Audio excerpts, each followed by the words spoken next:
সে নাকি আমাকে ক্ষমা করবে না। তোরা আমি চামচা রাখি নাই মানুষের বইলা বেড়ানোর লাইগা। সে নাকি আমাকে ক্ষমা করবে না, তোরে আমি চামচা রাখি নাই মানুষের কইসা বেড়ানোর জন্য।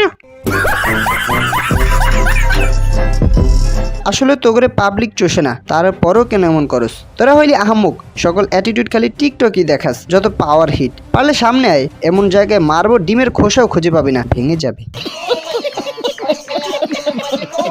পাশে একটা বউ নিয়ে বব করস ঠিক পাটা ছাগলের মতো, আবার মানুষকে ক্ষমার কথা বলস, শালা আহাম্মক। চোখেতে চশমা হাতে কাচের চুরি, বয়সটাই মানে 19 কি কুড়ি।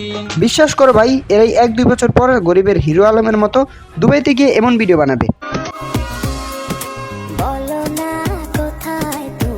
যারা কন্টেন্ট ক্রিয়েটর তাদের নিজেদের একটা জায়গা থাকে যেখানে তারা প্রায় ভিডিওগুলো বানায়, যেটাকে বলা হয় স্টুডিও। কিন্তু টিকটকারদের স্টুডিও কোথায় জানেন? বাথরুমের সামনে। কথা কি ক্লিয়ার না ভেজাল আছে? এই দেখেন পিছনে স্টুডিওটা কত সুন্দর। এরা খালি মাঠে বা পাবলিকের সামনে ভিডিও বানাতে পারে না কেন জানেন? কারণ পাবলিকের মাইর খাইবে, এই জন্য তারা প্রায় ভিডিও এই স্টুডিওতে বানায়। এদের ভিডিওর প্রায় স্টুডিও কিন্তু এইখানে, কোটি কোটি টাকা দিয়ে এই স্টুডিও বানানো হয়েছে।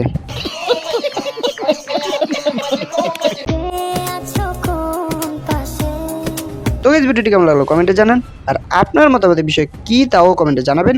আর আমাদের চ্যানেলে যদি আপনি নতুন দর্শক এসে থাকেন তাহলে অবশ্যই চ্যানেল সাবস্ক্রাইব করবেন, আর ভালো লাগলে তো অবশ্যই একটা লাইক করবেন। তো সবাই ভালো থাকুন, সুস্থ থাকুন, আল্লাহ হাফেজ।